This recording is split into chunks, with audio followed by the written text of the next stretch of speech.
teman-teman, di sini ada soal mengenai larutan asam dan basa.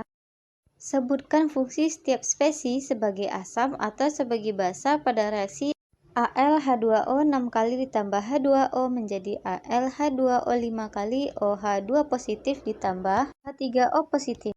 Nah, berdasarkan teori yang dikemukakan oleh Bronsted-Lowry, ketika suatu asam setelah melepaskan proton, maka akan membentuk suatu spesies yang disebut sebagai basa konjugasi dari asam itu sendiri.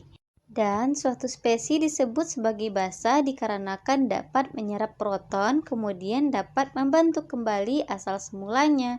Sedangkan ketika suatu basa telah menyerap satu proton, maka akan membentuk suatu spesies yang disebut dengan asam konjugasi dari basa tersebut.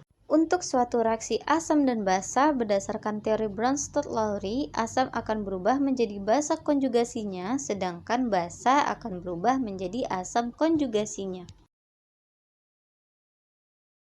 Maka dapat kita tuliskan seperti persamaan berikut ini. Nah, pada reaksi ini kita akan menuliskan asam menjadi basa konjugasi ditambah H positif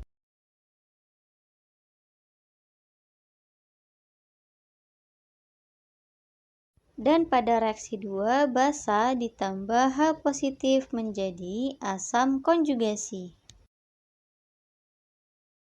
Nah, pada reaksi tersebut, pasangan yang terdiri dari asam basa konjugasi ditandai dengan adanya asam 1 dan basa 1.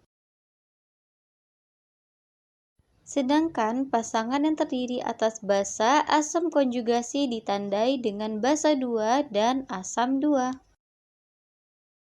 Nah, teman-teman, untuk dapat menjawab soal tersebut dengan mudah, yang paling perlu kita perhatikan adalah jumlah proton masing-masing zat pada persamaan reaksi tersebut, yaitu dengan melihat bahwa apabila jumlah H atau hidrogennya lebih banyak, maka zat tersebut bersifat asam dan pasangan senyawanya bersifat basa, sedangkan yang jumlah H atau hidrogennya lebih sedikit bersifat basa dan pasangan senyawanya bersifat asam konjugasi. Jadi kesimpulannya adalah berdasarkan penjelasan tersebut, maka dapat kita simpulkan bahwa AlH2O 6 kali bertindak sebagai asam karena melepaskan satu proton, sedangkan H2O bertindak sebagai basa karena menerima satu atau menyerap satu proton.